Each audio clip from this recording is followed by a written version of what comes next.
Jūratė rašo, kad vakar gavo baudą, jog pasistatė automobilį prekybos centre prie elektromobilių įkrovimo stotelės. Sako, ten jokių ženklų nebuvo, kad statyti paprasto automobilio negalima. Tai gal, sako, bus iš čia kas nors žinančių, kasgi čia per įstatymas toks yra. Kelių eismo taisyklės sako, kad kelių žymėjimas turi eiti kartu su ženklu. Jeigu ženklo nėra, kelių žymėjimas negalioja. Va taip va. Net kelių eismo taisyklėse rašo, jeigu nėra ženklų, kom reikia vadovautis kelių ženklinimu.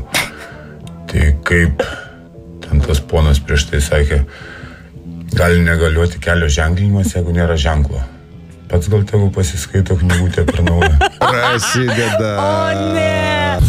Kelių eismo taisyklėse rašoma yra kelio ženklinimas ir arba ženklas. Tai reikia vadovautis, kas yra. Kas yra? Kas yra? Kas yra? Kas yra?